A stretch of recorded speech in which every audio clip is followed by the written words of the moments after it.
of our fruit crops and fruit plants and crops in the Kashmir Valley. First of all, I'm very thankful to Stefan Benzer who gave me an opportunity to land on this land of opportunity, and Dr. Katrina Fallis who gave me a chance to stand here to share some ideas with all of you wonderful people. So that before we are discussing our profession, first of all, I want to introduce you with the Valley of Kashmir as a part of India, why it's called the paradise on earth. Just wait. You have shown a great patience. I know the value of your time, but you show a little bit of patience, so you can see this. Why it's called the paradise on earth? That's part of India, Valley of Kashmir.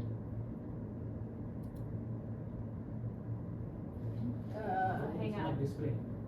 Hang on. Okay. Just pause that for a moment. We're gonna try that. And then I'm gonna have to change this real quick.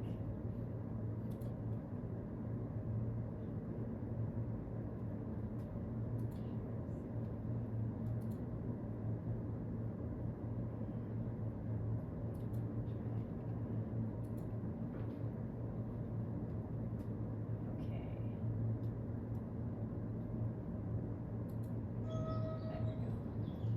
Jannat-e-Kashmir, paradise on Why earth. it's called the paradise on That's earth? So how watch it most here. travelers think of Great Kashmir. patience. It's all 8 minutes. As an idyllic garden of Eden with more natural beauty than the eyes can fathom. With lakes, mountains, meadows and snowfields, Kashmir does indeed offer panoramic views till as far as the eye can see. And that's why it is a popular tourist destination in India. From skiing in Gulmarg to staying in a houseboat in Srinagar, there's lots to do in Kashmir. Apart from that, there's also a lot of culture to soak in the form of traditional Kashmiri meals, music and dresses.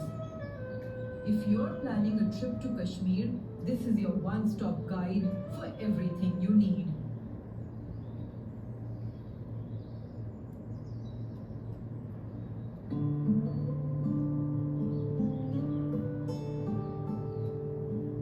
The northernmost region of India was once a state and has now been split up into two union territories, Jammu and Kashmir and Ladakh.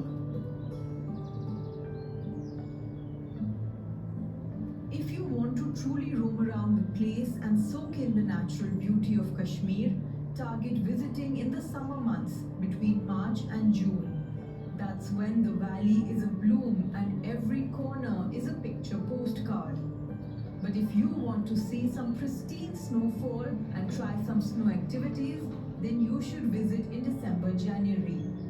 Avoid the monsoon season because the region tends to see landslides and road blockages around that time. There's so much to see and do in Kashmir that you will be spoiled for choice. But here are some experiences that definitely deserve a spot on your bucket list. One of the most exhilarating experiences in Kashmir is exploring the Dal Lake. You can start by taking a shikara ride on this gorgeous lake set against the backdrop of snow-capped peaks where several Bollywood movies have been filmed. You can also drop by India's only floating post office. End the adventure by staying overnight in a houseboat. India's largest freshwater lake, the Wular Lake, is also a great place to get the adrenaline pumping. Try water skiing and other thrilling adventure sports here.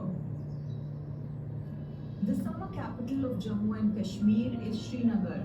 While in Srinagar, don't forget to visit the magnificent Mughal gardens, the Hazrat Bal Mosque, the Jama Masjid and the powerful Jhelum River. A trip to the Indira Gandhi Memorial Tulip Garden would also be a delightful addition to your itinerary, especially in April when the Tulip Festival is celebrated. Another great attraction of Kashmir is Gulmarg, the meadow of flowers. The famous Gulmarg Yatra is a cable car that takes you high into the mountains for truly surreal views of the valley. Gulmarg is a great place to try snow activities like sledding, skiing, and tobogganing in the winter months. It is also home to India's only igloo cafe, so drop by for a warm cuppa to heat up your bones in the icy cold weather. Another pit stop in Gulmarg should be to play golf at the Gulmarg Golf Course. It is one of the highest 18-hole golf courses in the world and the views are breathtaking. Patni Top is one of the most underrated parts of Kashmir. The green meadows, set against the snowy white hills and framed by a blazing blue sky, are a sight to behold. Exploring the region by pony, much like the locals do, is a great way to truly appreciate this marvelous vista. For wildlife lovers, the Kishtwar National Park is a great stop. Snow leopards, Himalayan black bears, red fox and griffon vultures are some of the rare species that can be spotted in Kashmir.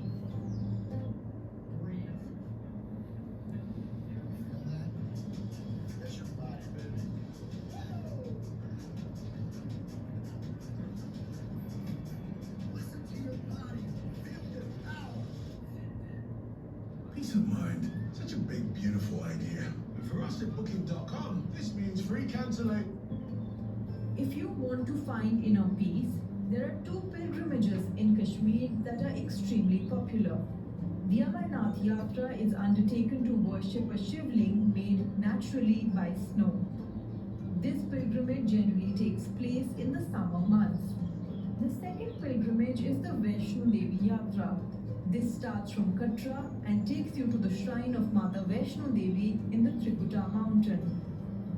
Apart from this, Kashmir has many incredibly gorgeous hill stations like Sonmarg, Pahalgam, Anantnag and Baramulla that offer a simpler way of life and jaw-dropping Himalayan vistas. Jammu Kashmir is home to 3 commercial airports in Jammu, Kargil and Srinagar. They are all well connected with frequent flights to and from major Indian cities. There are also several trains and buses that offer easy access to tourists. The great thing about Kashmir is that it is suitable for all budgets. For budget travelers, you can get by in roughly 2,000 rupees per day. This includes stay in a guest house or hostel, eating at dhabas and commuting by bus or rickshaws. For mid-range travelers who prefer to stay in 2 or 3-star hotels, eat in local cafes and travel using local taxis, the trip cost will go up to Rs 3,500 per day. For luxury travelers who book accommodation in 4 or 5-star hotels, dine in upscale restaurants and book guided sightseeing tours, the cost will be above Rs 5,000 per day. While in Kashmir, don't forget to try the local cuisine and indulge your taste buds with the spicy treats that are part of Kashmiri Wazwan. Wind up your day with a comforting cup of Kashmiri Kawa. Mughal Darbar, Shamiana Restaurant and Abu's are tourist favorite restaurants in Srinagar. Some of the best hostels in Kashmir are Himalayan Bunker and Hostel Srinagar. They are perfect for backpackers and solo travelers. They have lively common rooms where you are sure to come across some very interesting people. You can choose to share a room with someone or book a separate room for yourself. Some hotels that come highly recommended are Royal Comfy Regency, Lemon Tree Srinagar, Houseboat Zendari Palace and Pine and Peak. Some of the best luxury properties in Kashmir include the Khyber Himalayan Resort and Spa, the Vivanta Dal View Hotel, the Lalit Grand Palace Srinagar and 4 Points by Sheraton. To explore the best of Kashmir, it would be great to take out at least 10 days so that you can enjoy the beauty at an unhurried pace. However, if you're visiting just 2 or 3 cities, then even 5 days should suffice. If you enjoyed this video, please like it, comment on it and share it with your friends. Don't forget to subscribe to our channel for more Wanderlust. One more thing. I forgot to start the recording. Which this is a good spot place to start it.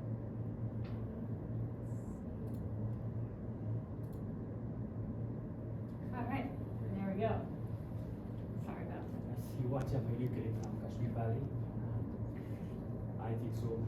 I'm requesting to Dr. Katrina Ferguson to make a bridge for our institute that Sheikh Kashmir University of Science and Technology who can go for advanced work. Being as a developing country, we have to face some financial problems, limited resources, but you have all. And thanks once again to show applications to watch this video clip. Now I'm coming to my point that this is also the pictures of Kashmir Valley. You may have to click the screen once. And first of all, before we go into our crops, because our profession is to research on crops, I want to introduce you with the different fruits of our soil, which our soil have an ability to produce type of fruits and crops. First of all, these are all varieties of plum, peach, apricot, pear, and some other important fruits which are growing in our land in our Kashmir Valley. And these are the black apples, apricots, and white apples. Our soil have an ability to grow such a wonderful fruits. And the second, these are the plum, and these are the dried apricot after processing. That's very famous around the globe. And apricots, peach, and these are all temperate fruits which we can grow. And this is one of the brain fruit that's called the walnut, Jaglinus regia, and it's a high density, newly developed high density walnut fruit. You can see, and this is the world famous almond flower, and this is the all ability of our Kashmir Valley, of our soil to grow such a wonderful fruits. And this is one of the wonder crop of Kashmir Valley, and this is the only cultivation in Kashmir Valley apart from India, and there are some real parts around the world which can grow this wonder crop. And these are our trials, and this is a double cropping with almond crop. You can see a man standing in his land, and this is the trial of this diploma of my hometown which we grow this wonder crop. This is called the saffron. That's the most expensive spice around the world.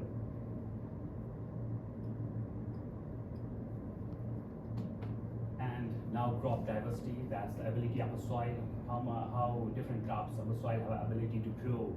That's rice, oilseeds, wheat, oats, barley, buckwheat, forage crops, ornamental crops, and tulip garden. Tulip garden is one of the most famous, largest garden in Asia that is existing in Valley of Kashmir. And before I have to select the two crops. One is saffron and another is oats, because I want to introduce you with this wonder crop. What is this crop? I want to give a little bit introduction about this expensive spice around the world. First of all, the botanical name is Crocus sativus, saffron, English name saffron, local name saffron, origin Mediterranean, Iraq and Crete, distribution Iran, India, Africa, Morocco, Europe, Spain, Italy, Turkey, and Greece, America. Botanical description of this plant is flowering perennial plant, sterile, triploid, does not produce viable seeds. The crop propagated by pollen multiplication, flower emerged in autumn, that's in the month of October. 3 yellow stamens, 3 yellow stamens which do not produce viable spores. 1 ovary with 3 stigmas which after drying called as saffron. Female part is a commercial value. That's 3 stigmas which are red in color, that's very costly. And these are the trials of Pampura. Pampura that falls in Kashmir in district Pulwama. That's very famous around the world for saffron cultivation. And one of the important things regarding the saffron of Kashmir is highly qualitative as compared to the Iran, Morocco, Spain. That's highly qualitative saffron as compared to the other saffron cultivating countries. And this is the seed of saffron. This is called the corm, and we can call it glue.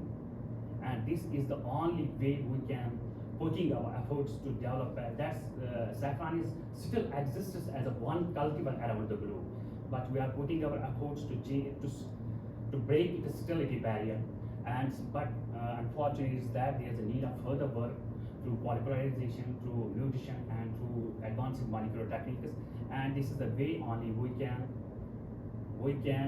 grow this crop through these clones. That's called the columns. And these are favorable in sunny and mild winters, hot and dry summers, moisture, water requirement is 300 millimeters rainfall in growing season. Temperature, minimum coldness tolerance is minus 18 degrees centigrade, maximum tolerance temperature plus 40 degrees centigrade, soil loamy and texture, and plenty of calcium, pH neutral. Columns covered by these stony columns sprout in autumn, producing 1 to 4 flowers in caterpillar with linear leaves. Flowers have an underground oval style 9 to 10 centimeters long, divided at the top in 3 red trumpet-like stigmas 2.5 centimeter long. The optimum temperature during corn plantation. We plant this corn in the month of, I will show you in the next slide, there's a different stages. Vegetation stage, leafing stage, corn multiplication stage, and we can plant this corn in the month of August. The temperature ranges in our Kashmir valley at that time 20 to 30 degrees centigrade. And now the next is grows best in fireable loose, low density, well watered and well drained clay. Soil is high organic content, raised beds using soil pH 5.8 to 7.8. Corns are planted out during their dormant period. Saffron uses. I think you all know about the saffron uses.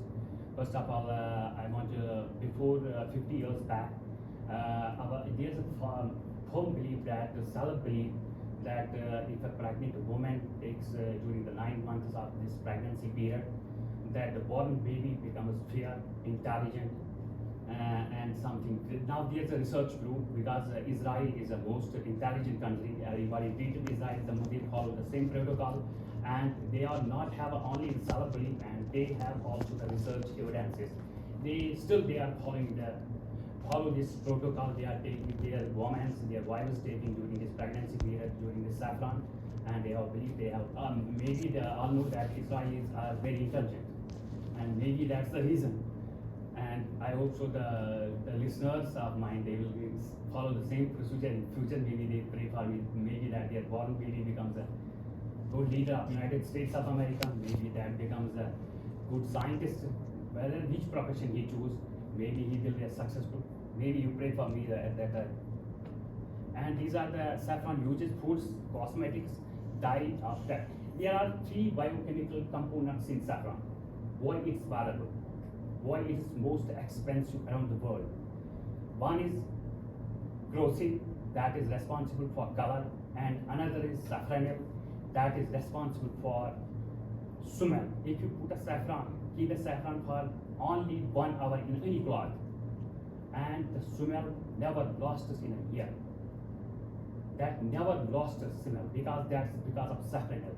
And another bitter taste is because of picrocrocin, and another have been recently discovered in a saffron extract, that is safachi. And these are the main biochemical components, we can say the pigments in a saffron, which becomes its value. Medicinal aspects, recently it has been declared for the therapy of cancer. This has been declared by World Health Organization. Saffron extract can be used as a cancer therapy, such as stomach cancer, kidney cancer, and spleen cancer. That's why it becomes a costly. It has a lot of medicinal values. It has been used for the chromosomal damage, being as a drug. It has been used for neurodegenerative disorders, inflammatory disorders, and many disorders. It has been used for we use it as a pharmaceutical drug.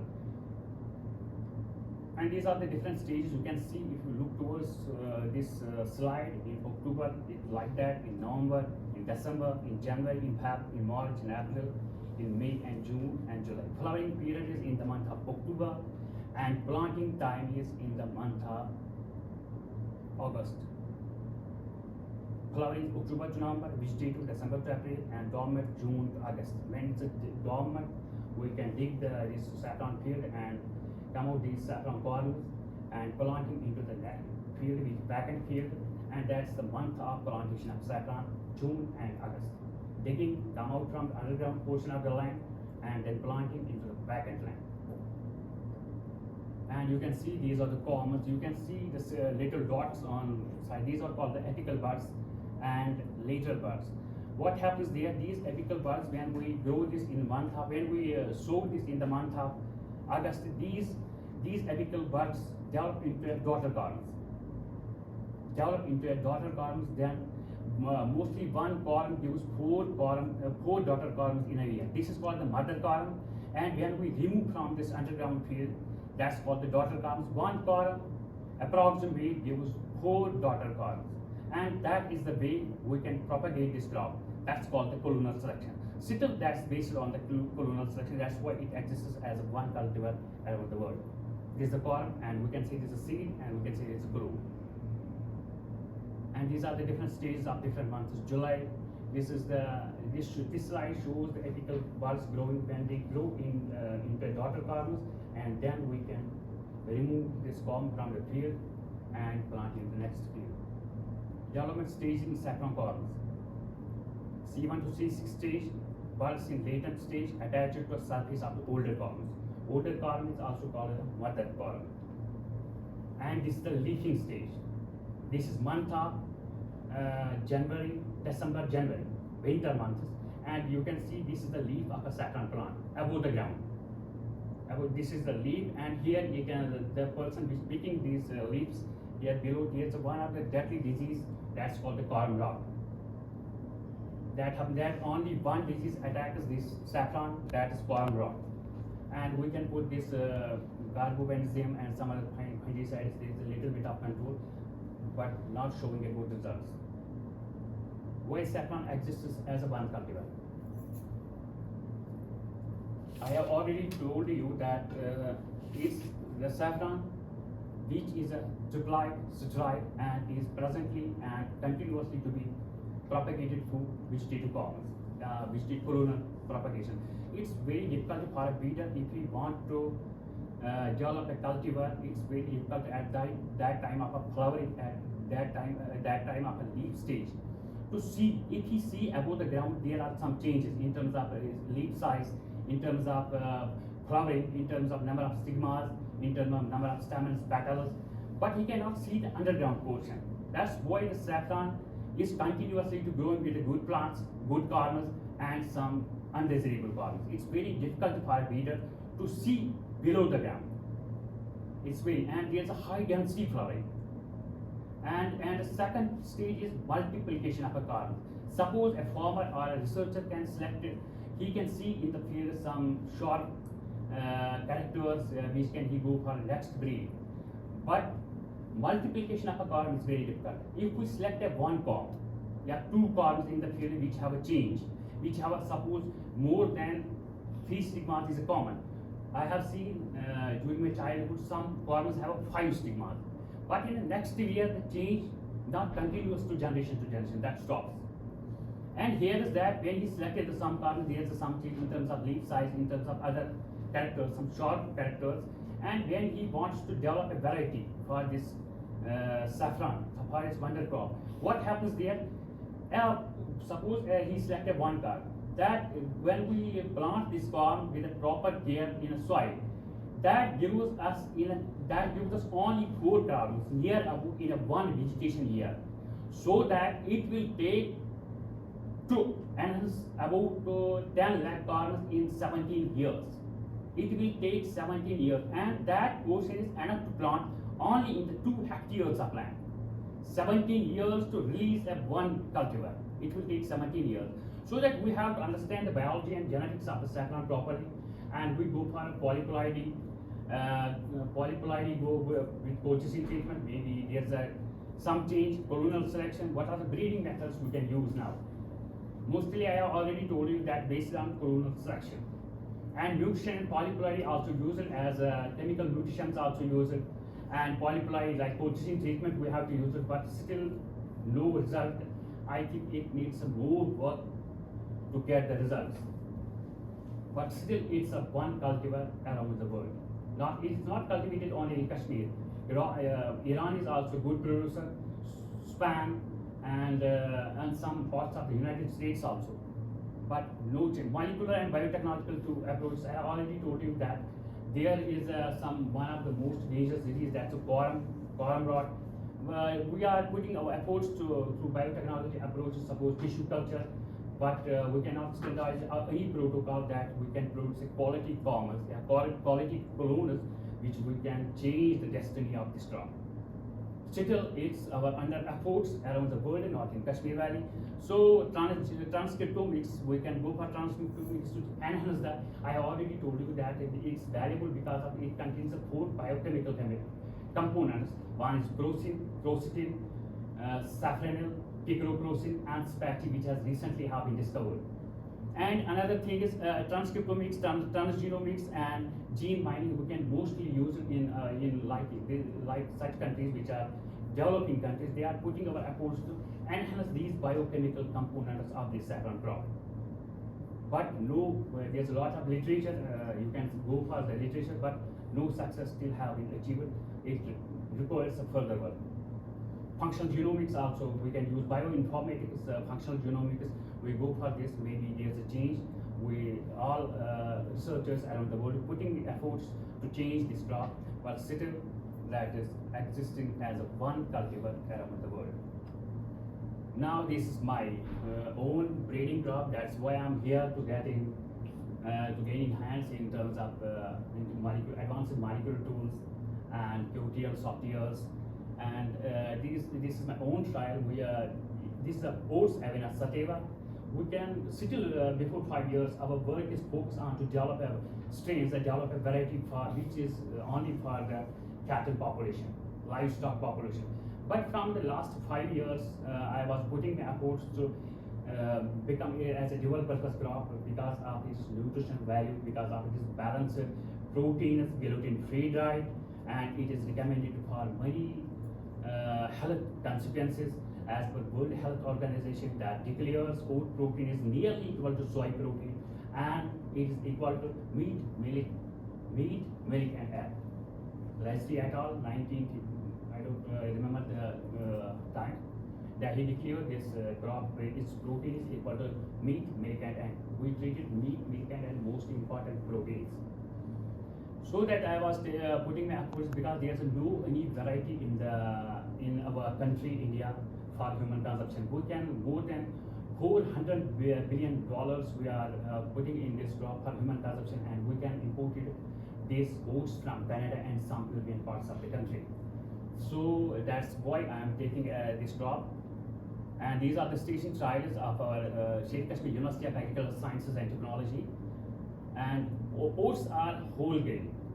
Rather from, if you see, rather from other grains, this is the only grain still we are taking as a whole grain as per the World Health Organization recommended, because it's a whole grain that contains all the parts. That's why it's called the whole grain. 3 components to whole grain: bran, fiber, B vitamins, minerals, proteins, germ, B vitamins, vitamin E, oils, phytochemicals, endosperm, carbohydrates, proteins, small amounts of phytochemicals. Whole grains are becoming widely recognized as being important in healthy, balanced, and varied diet. Essentially, a grain is only classified as a whole when the 3 main components, which I have already told it contains all the components, that's why it's called the whole grain. In terms of overall nutrition value, clearly grains vary, but oats are unusual in that they provide more fat, mostly unsaturated, a combination of soluble and insoluble fibers, as does barley, and soluble fibers beta-glucan, which is the most important component of oats. It is also present in barley, more than this percentage, beta-glucan. But here is that there are some good combination of proteins, vitamins in oats as compared to barley. That's why the people are going to take in breakfast and some other dishes as oats as a whole grain, which is also found in barley and to lesser extent in rye. The beta-glucan is found in the endosperm walls, and the bran layer is removed from the grain. It takes the endosperm wall, which is where it has the extracted bran layer. Oat bran is a good source of beta-glucan, and it is a package of nutrients derived from each of the 3 distinct components that seems to confer the health benefits of whole grain, or at least diet high in whole grain. And and oats as a super grain, 100% natural. And the beauty of this crop is that it is disease resistant. There's a little bit of disease which attacks this crop.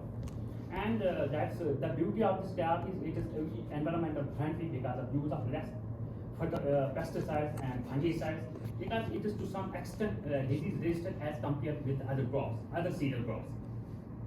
100% natural, highly insoluble fiber, contains a range of vitamins, minerals good for digestion. People who have healthy heart tend to eat whole grain as a part of healthy lifestyle. All the benefits of whole grain plus a good source of soluble fiber called beta-glucan and activity help to lower cholesterol, more filling than most other grains to help keep you going. And what's the beta-glucan? Beta-glucan is polymer of D-glucose linked with a glucosidic bonds at a beta-1,3, beta-1,4, beta-1,6 and is typically found in the endosperm cell wall in oats and barley. Beta-glucan is commercially derived from oats, barley, mushrooms and some microorganisms. Beta-glucan constitutes 10% of oats and 5 to 11% in barley. Health benefits, that's the most important thing. I think so people are willing to compromise with the yield, but now the people are literate around the globe, they are not go compromise with the quality of food. Because we face a sedentary life cycle. As we look back 50 years back, there is a lot of workout as compared to we people. Our life is to become sedentary, and that's we need such a quality foods. Blood cholesterol is a main problem, and oat beta-glucan. Cholesterol is used to make bile acids in the liver. Bile acids are used to help digest fat in the small intestine. Normally 98% of the bile salts excreted from the gallbladder are reabsorbed by the large intestines, taken up by the liver and re-excreted as bile in the enterohepatic circulation. The small amount not reabsorbed is excreted in the feces. Beta-glucan in oats binds, listen it, beta-glucan in oats binds with the cholesterol in bile acids in the small intestine, so less is reabsorbed and more is excreted. Liver has to take up cholesterol from the blood to make more bile acids. The cholesterol-lowering effect of oats, which is thought to be predominantly mediated through the beta-glucan soluble fiber content, has been recognized by a number of approved health claims across the world. The US FDA, the UK's JHSCI, when it is existed, and the Swedish Nutrition Foundation, similar claims have been submitted as a part of the Article 13 list in the considered by EFSCA. Raised cholesterol is a significant problem in United Kingdom and many other westernized population. In the UK, 2 to 3 adults have levels beyond the recommended maximum of 5.2 mmol per 1 in 2 people up to age of 35 have raised cholesterol level. Take this room, I am assuming you all are above the 35, half of you could have raised their cholesterol. And this is one of the important drops. You can see the red color and this blue color, death from, this is particularly this wonderful country, death from heart attack in US women and death from heart attack in US men. So in 0 to 9, that's same, 20 to 29, that's also same, 30 to 39, that's also same. But here you see 40 to 49, man raises and woman decreases. And 50, and that is continuously raised. Man raised and woman decreased in terms of cholesterol level or in terms of death of cholesterol in United States of America.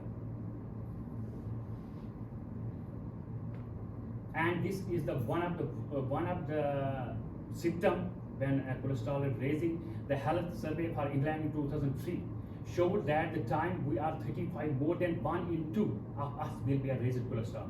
And these are the different symptoms when cholesterol is raising. The first symptoms which are arising around this eye, wrinkles type. You can see these wrinkles, and these are the different symptoms of raising cholesterol as per age.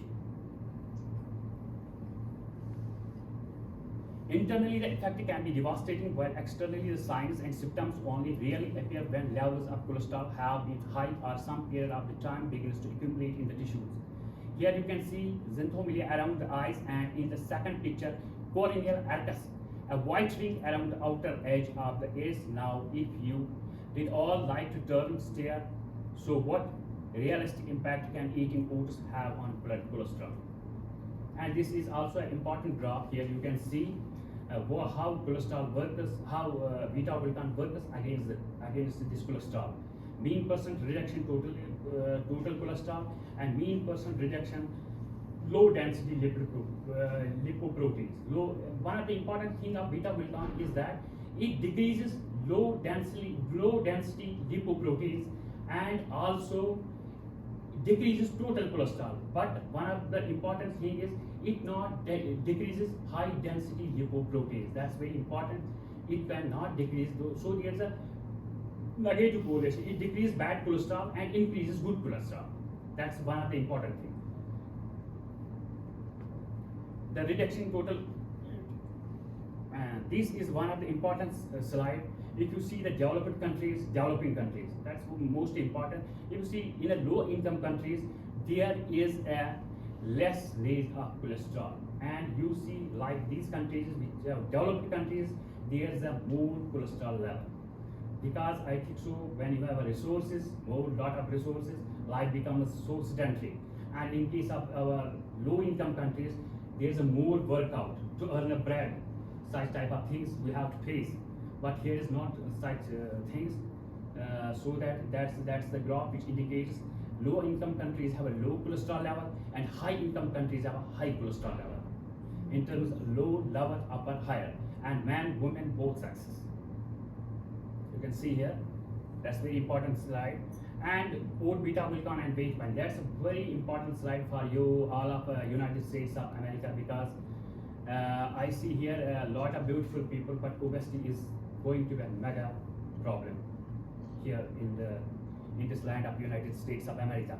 Oat beta-glucan form a thick viscous fluid in the stomach and small intestine that stimulates the sensation of satiety and helps limit appetite. When we take the beta-glucan, before you taking the bread, you are eating any food. When you taking the beta-glucan, you are taking the oats, whole grain oats, which is available in the market as a Quaker oats, and some other brands are available nowadays.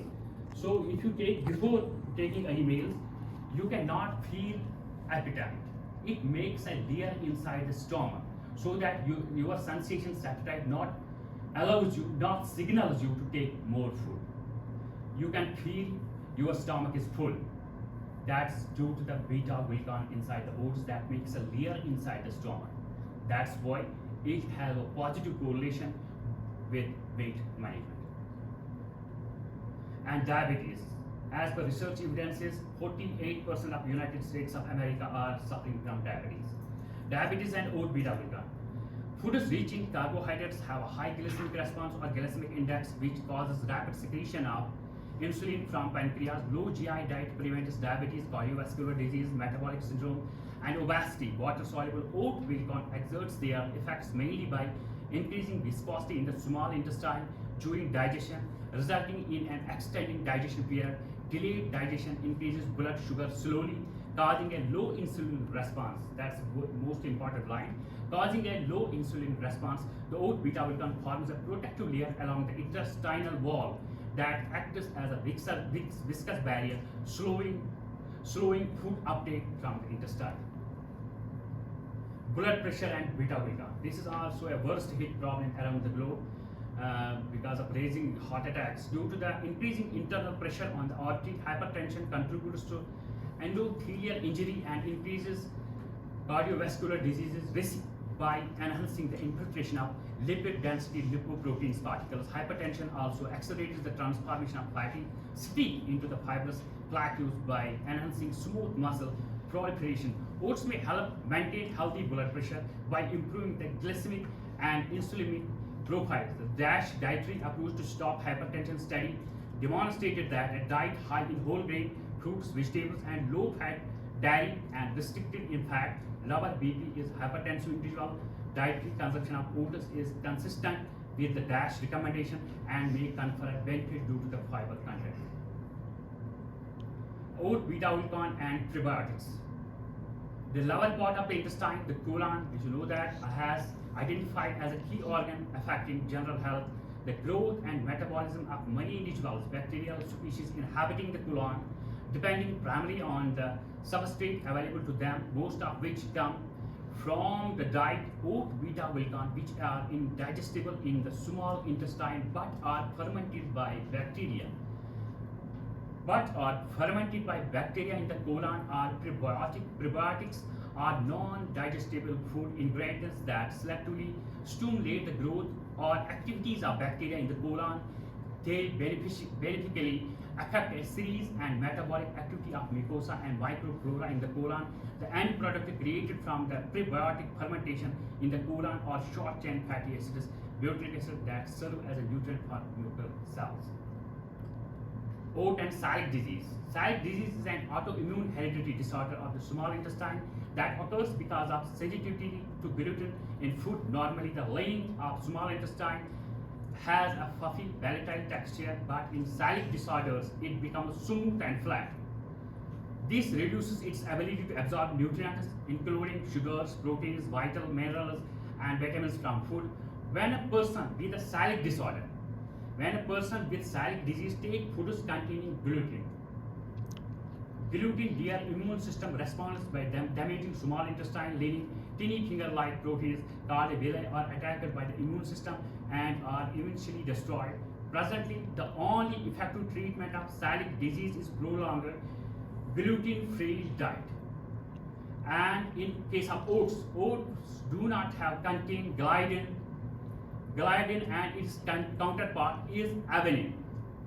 If we compare the wheat and oats, in wheat there's a gluten prolamins, and in case of oats, in case of prolamins, there's avenine. This is gluten-free. Oats improves the nutritional value of the gluten-free diet without any negative effect on nutritional status and are appreciated by the patients. Oats and skin care. That's common or white oats has a long history of traditional crops. The use of oats in skin care dates back. Colloidal oatmeal, and this is the I put here graph because skin problem is also here. Here's a very worst in the United States of America. Oats have recommended for there's a many pharmaceutical products or cosmetic products which are recommended for this skin problems. Help maintain barrier integrity, antioxidant, vitamin E, cleansing, saponins, help replenish the skin barrier, lipids, anti-irritation benefits, evenanthromides, enzymes, barrier replenishment. And this is the graph here. Evenanthromides is present in oats as a phenolic compound versus other oat fractions. You can see here the evenanthromides, how it helps the skin irritation. Evenanthromides is present in oats, and you can see the graph of about which is present in a blue line, how it controls the UV irradiations measured 24 hours after application. These are the products of cosmetic products available in the market which contains the evenanthromides. That's part of the oats, and how it works against the UV irradiations. That's very good. I think so. Here is skin problem is most widely spread, and I think they go for this oats. Maybe that will control the skin irritation. Antioxidant properties have also been shown to reduce. Erythema is also a skin problem. Maybe you heard about that. You know about that. Erythema is another skin problem, and oats also, yeah, beta-glucan also, yeah, and evenanthromides, saponins also works against well this erythema disease, skin irritation. Genetics of beta-glucan. What's a beta-glucan? Beta-glucan content in oats is polygenic trait, controlled mainly by the genes with additive effect and no intergenic interaction. Heritability estimates for beta-glucan content ranges from 0.27 to 0.85. Beta-glucan content is less affected by environmental conditions, including soil, nitrogen levels, and precipitation. Although genotypes environmental interaction sometimes is a significant source of variation for beta-glucan content, the ranking of genotypes is generally consistent over the environments.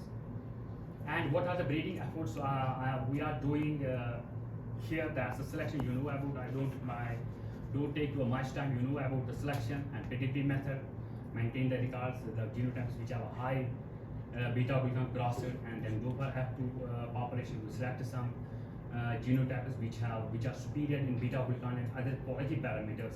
We go for the selection, and we have to, in pedigree method, we have to maintain only the parent offspring record, and backcross, you know about the brackets, the genotypes which have been identified around the globe have a donors of beta-glucan. We can put them in a crossing, and we can change the state in our locally adopted strain or variety through backcasting program. We're getting these donors from outside Canada like that. This is one of the method. And single seed descent method, you know, the crossing of the plants, and then we go for a individual single plant selection for up to B6. And then in case of backcross, sometimes we need a marker backcross breeding program, because that going to be very accurate and efficient than we can use, because that can target the gene of interest, and that is a less that is a time. There's a less time frame as compared to conventional breeding, that it will take 7-6 generations to go homozygosity to wait for the homozygosity. But there's advanced methods like advanced backcross methods to directly change the QTL into the adopt from the germplasm accessions and transfer this target QTL into our locally adopted variety. And there are another method stilling target induced lesions through induced mutagens like ethyl bromide sulfonate, and there is one of the quantitative trait losing. That's a very good method. Here I'm fighting here to learn about the hands of this QTL advanced technology and marker assisted selection breeding. These are the common methods we can use, but here we below the 2-3 methods because of because apart from the wheat, barley and rice, they are primary foods. They are primary foods, and the genome of the oats is very large, and there's absence of nalsomic and newly tetrasomic lines, and that we have not good markers to target the gene of interest. So there's a need of further work being as a future food, as recommended by the World Health Organization. We need your support, maybe in future, to collaborate regarding these advanced molecular techniques to identify the QTL, which is responsible for synthesis of beta-glucan. And these are the breeding methods, and these are the conclusions. Various strategies are used to combat diseases and potential health risks. In addition to pharmaceutical approach, diet-based strategies are also considered suitable to prevent various disorders.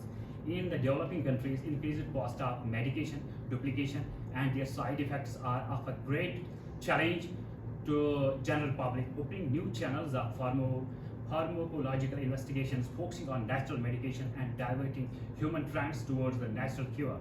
Thus, oat contains several bioactive components and soluble fiber. Beta-glucan may contribute to the health effects and are easily available for consumption to increase the nutrition status, as well as act as a safeguarding against possible deficiencies, as well as nutrition grain, which offers considerable health benefits. The climate prevailing in the western Himalayas, particularly in Kashmir Valley, is ideally suitable for oat cultivation. This reveals there is a tremendous scope for development of high-yielding oat varieties, together with the richest dietary source of the soluble fiber beta-glucan, high in protein and fiber than other cereal crops. Therefore, it has been proposed a target trait in the oat breeding program so as to double its concentration. It is imperative to characterize these genotypes on scientific basis and increase farmers' income. Thank you for showing your patience for listening this. But I'm looking towards this Katrina Ferris, if she make a bridge with our university like that, oats, I think it's a better future both for human lives and for future publications also. My request to you, we will make efforts to make a bridge. We have a lot of germplasm accessions there, but we have limited resources to regarding this advanced breeding techniques like QTL detection, ABL, advanced backcrossing like that. We are missing because of our resources are limited, as financial assistance is limited, because every funding agency provides funds, maybe enhancement of funds regarding the wheat and rice and possibly as a primary food. And so there's a little bit of importance regarding the food improvement for human consumption. I'm very thankful to you to go ahead and take such steps. Thanks for again listening me patiently. Okay, thank you, sir.